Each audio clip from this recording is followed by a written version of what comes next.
হ্যাঁ বন্ধু, তো আজকের আমার রেসিপি হচ্ছে অনিতার রান্নাঘরে সয়াবিন আলু কা সবজি।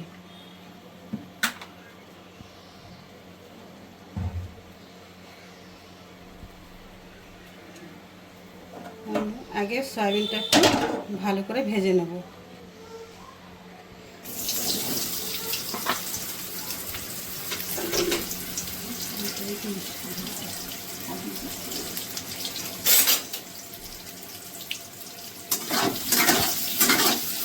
সয়াবিনটা ভালো করে ভেজে নিই। সয়াবিনটা ভালো করে ভেজে না নিলে টেস্ট আসবে না। আর এই হচ্ছে মশলা, মানে টমেটো, কাঁচা লঙ্কা, আদা আর এটা হচ্ছে রসুন। এটাকে একটু পেস্ট করে নেব। আর হচ্ছে পেঁয়াজটাকে পেস্ট করে নিয়েছি। এবার এটাকে একটু পেস্ট করে নিই মশলাটাকে।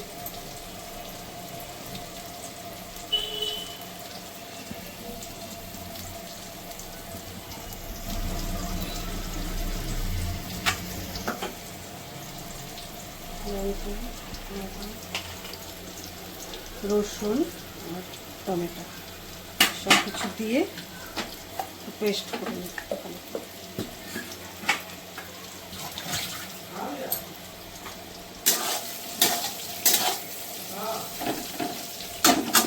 বন্ধু, ততক্ষণ আমার সয়াবিনটা ভাজা হোক, আমি পেস্ট করব। দেখি তো সয়াবিনটা ভাজা হয়ে গেছে। সয়াবিনটা ভালো করে ভাজা হয়ে গেছে। এবার এটাকে তুলে দেবো।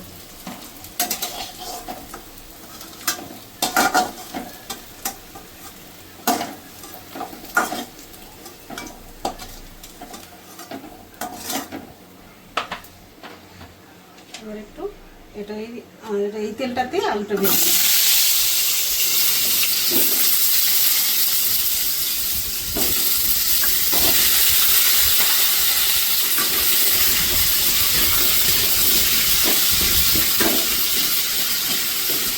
ভালো করে একটু আলুটা ভেজে নিই। দেখি আলুটা ভাজা হয়ে গেছে কি। আলুটা ভালো করে ভাজা হয়ে গেছে। এবার আলুটাকেও তুলে দেবো।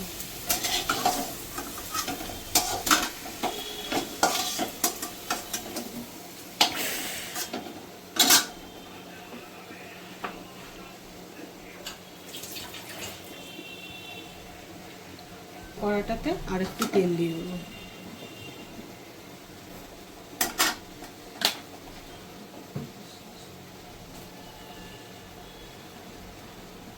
এবার ফোড়নে দিচ্ছি জিরে। এবার এখানে দিয়েছি একটু দারচিনি, দুটো লবঙ্গ আর একটা এলাচ, আর দুটো ছোট ছোট তেজপাতা।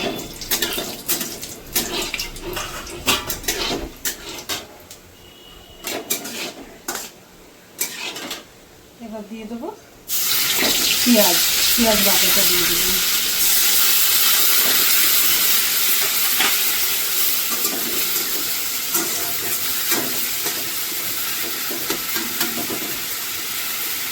দুটো মিনিট একটু এটাকে একটু ভালো করে ভেজে নিই। হ্যাঁ বন্ধু, তো দেখি পেঁয়াজটা ভালো করে ভাজা হয়ে গেছে। ভালো করে কি একটু বেশি ভাজা হয়ে গেছে পেঁয়াজটা। এবার এটাতে এই মশলাটা দিয়ে দিলাম। আদা, রসুন আর লঙ্কা, টমেটো সব মিলিয়ে পেস্ট করেছিলাম যেটা, এটা দিয়ে দিলাম। এটা দিয়ে একটু জলটা দিয়ে দিলাম ভালো করে মশলাটাকে কষানোর জন্য। এবার এটার মধ্যে গুঁড়ো মশলাটা দিয়ে দেবো, জলে বাকি আছে।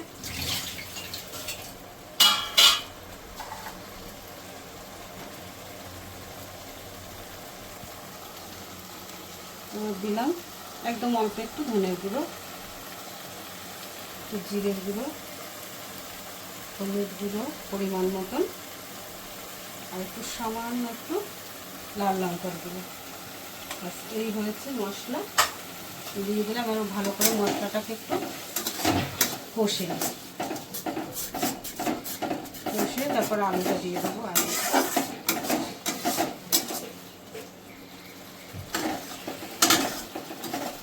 2-3 মিনিট একটু কষিয়ে নিই।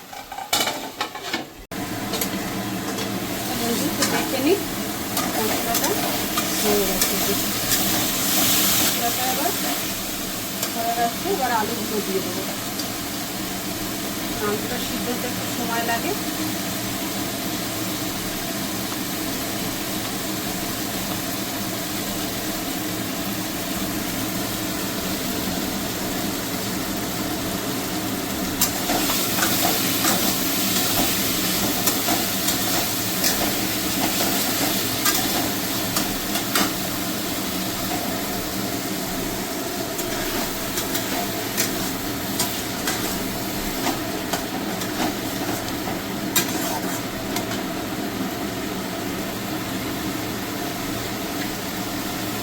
এবার পরিমাণ মতো নুনের জন্য নুনটা দিয়ে দেবো।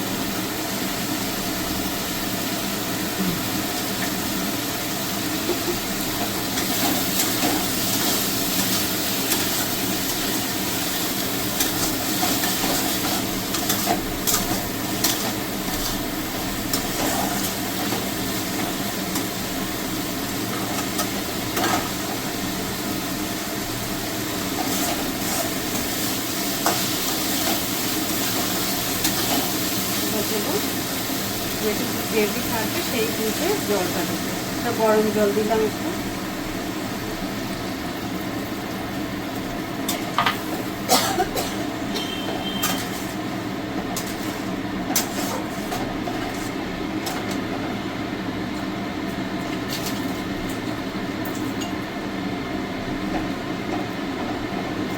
দিয়ে দিলাম পরিমাণ মতন জল, যেটুকু আপনার ঝোলটা রাখবেন একটু সেই বুঝে জলটা দেবেন।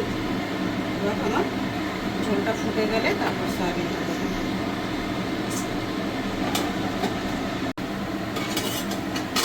দেখি এবার ঝোলটা তো ভালো করে ফুটেই গেছে আর আলুটা সিদ্ধ হয়ে গেছে, তবে আরেকটু হবে। এবার আমি সয়াবিনটাকে দিয়ে দিচ্ছি।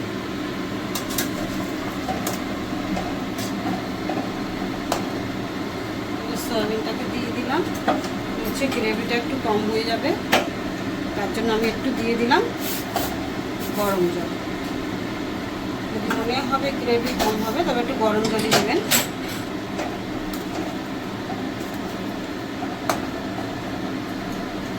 এবার 5 মিনিট করে ঘুরে আসছি। বন্ধু তো দেখে নিই সবজিটা কত দূর হবে।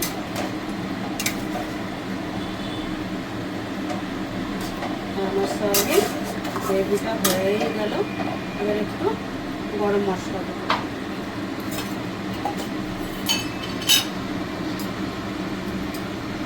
এটা ঘরে বানানো গরম মশলা, ওই জন্য একদম অল্প দিলাম। এবং আপনাদের যদি এই রেসিপিটা ভালো লেগে থাকে তাহলে লাইক, শেয়ার, কমেন্ট করবেন আর আমার চ্যানেলটাকে একটু সাবস্ক্রাইব করবেন।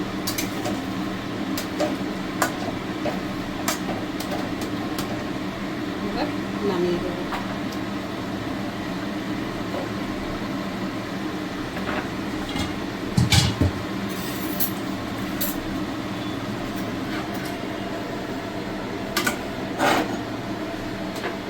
Soybean recipe.